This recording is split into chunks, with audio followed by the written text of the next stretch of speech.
फिलहाल स्थगित की गई। इसके तो 3 कारण बताएगी। अभी वो बढ़ते हुए कोरोना केसेस और जो बाढ़ सिचुएशन है जब हिमाचल में वो डेली बढ़ रहा है, उसकी वजह से वो जो लैंडस्लाइड हो रहा है, रोड कट ऑफ हो रहा है। और तीसरा जो हमारा सेब सीज़न भी बड़ा ज़ोरों में चल रहा है, जो खास करके जो किन ज़िलों में इलेक्शन होना है उन ज़िलों में सेब का भी सीज़न ज़ोरों में चल रहा है।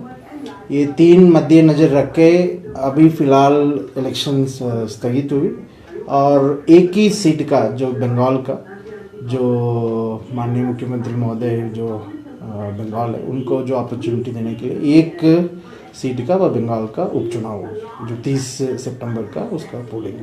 बाकी सर अगर हिमाचल की बात करेंगे तो तैयारियां किस तरह की हैं चुनाव आयोग? तैयारियां हम एडमिनिस्ट्रेटिवली हमारा पूरा तैयारी बिल्कुल टिकी होता है। कभी अब जब जो जहाँ सीट खाली होता है अब चुनाव नज़दीक में पड़ता है तब हम इलेक्शन कमीशन पूरा जो तैयारी में जुड़ लेते हैं। खास करके जो हमारा जो ईवीएम मशीन तैयार करवाना, पोलिंग स्टेशन तैयार करवाना और जो इलेक्टोरल रोल होता है उसको तैयार करवाना, वो सारी तैयारियां हमारे बिल्कुल टिकी थे, हमेशा टिकी होता भी। इलेक्शन कमीशन हमेशा जो इलेक्शन करने के तैयारी में ही रहता है।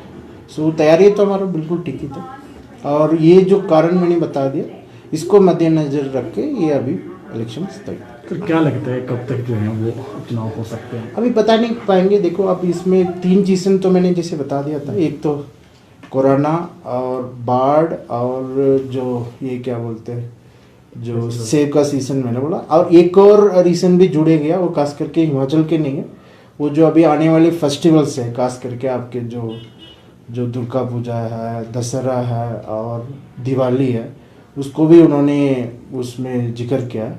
सो उसमें देखेंगे तो 4 नवंबर है अभी जो दिवाली का जो डेट है।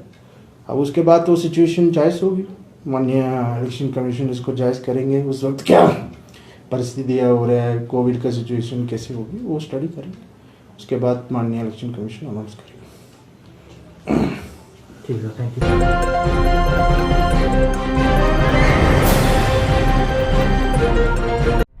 कुल्लू मनाली एयरपोर्ट भुंतर में नौकरी देने के नाम पर लगातार ठगी करने के मामले सामने आ रहे हैं, जिसके चलते अब कुल्लू मनाली एयरपोर्ट भुंतर के डायरेक्टर नीरज श्रीवास्तव ने मीडिया के माध्यम से जनता को आगाह करते हुए कहा कि Kullu Manali airport authority of India में नौकरी लगवाने हेतु कुछ व्यक्तियों द्वारा ठगी की जा रही है।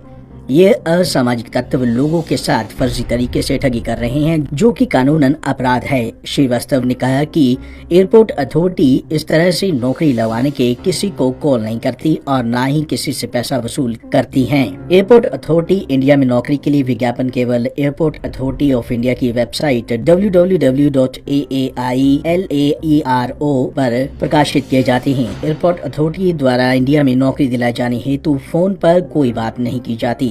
अगर किसी को इस तरह की कॉल आती है और कोई पैसे की मांग करता है तो तुरंत नजदीकी पुलिस स्टेशन में इसकी शिकायत दर्ज कराएं, ताकि इस तरह के असामाजिक तत्वों के खिलाफ कानूनी कार्रवाई की जा सके। यही नहीं, नीरज श्रीवास्तव ने ये भी कहा कि कुछ व्यक्ति अपने आप को कुल्लू मनाली एयरपोर्ट पर तैनात कर्मी बताकर अपना स्कूटर व मोटरसाइकिल आदि सामान को सस्ते में बेचने की कोशिश करते हैं और इसकी आड़ में फर्जी तरीके से पैसे को ऑनलाइन उनके खाते में स्थानांतरित करने को कहते हैं।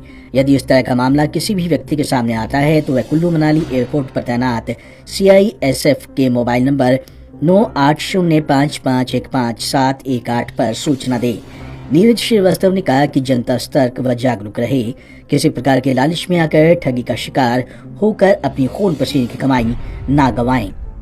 मेरे संज्ञान में आया है कि कुछ जालसाज नौकरी संबंधित वेबसाइट्स पर यह प्रचारित कर रहे हैं कि कुल्लू मनाली हवाई अड्डे भुंतर पर कुछ वैकेंसी एग्जिस्ट कर रही हैं। यह खबर पूरी तरह से गलत है और कृपया मैं अपील करता हूं कि कृपया इन वेबसाइट्स पर दिए हुए नंबरों पर संपर्क करके अपना धन का अपव्यय न करें। कुल एयरपोर्ट्स अथॉरिटी ऑफ इंडिया या भारतीय विमानपत्तन प्राधिकरण द्वारा कोई भी नौकरी संबंधित सूचना दी जाती है तो वह इसकी अधिकृत वेबसाइट www.aai.aero पर ही दी जाती है। तो मैं अपील करता हूं कि कृपया भ्रामक विज्ञापनों से बचें और अपने धन का अपव्यय न करें। धन्यवाद।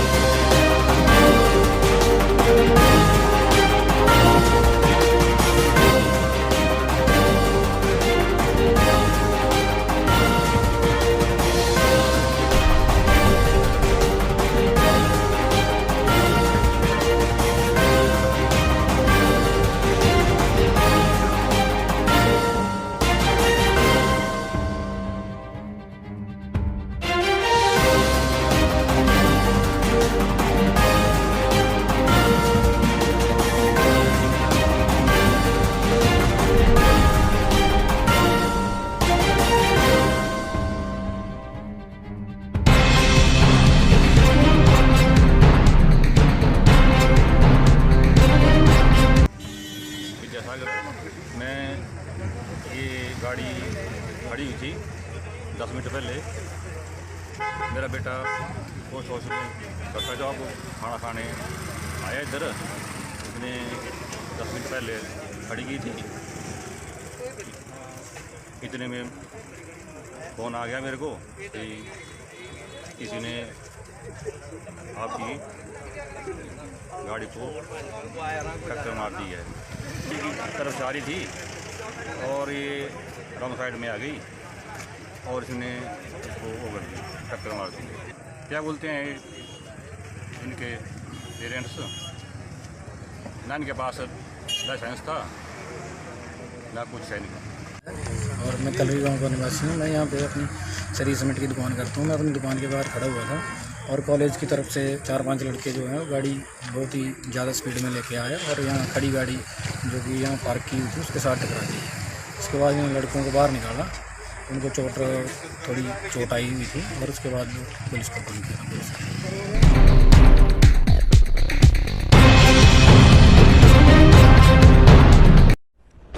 नेशनल हाईवे 205 चंडीगढ़ मनाली पर धारकांशी के समीप बने एक तीखे मोड़ पर चंडीगढ़ से मनाली की तरफ जा रही एक तेज रफ्तार पीआरटीसी बस ने आगे चल रही कार को जोरदार टक्कर मार दी, जिससे कार आगे चल रहे ट्रक से टकरा गई। इस हादसे में कार के एयरबैग्स खुलने से कार चालक बाल बच गया, जबकि कार को काफी नुकसान पहुंचा है। गनीमत यह रही कि कार की पिछली सीटों पर कोई नहीं बैठा था। अगर कोई व्यक्ति पिछली सीटों पर बैठा होता तो उसका जीवित रह पाना नामुमकिन होता। हादसे के बाद हाईवे एक तरफ से यातायात के लिए बाधित हो गया था। मौके पर पहुंची स्वारघाट पुलिस ने हाईवे पर यातायात को सुचारू रूप से चलाए रखा। दोनों पक्षों में समझौता होने के चलते पुलिस में किसी भी तरह का कोई मामला दर्ज नहीं हुआ।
Thank you.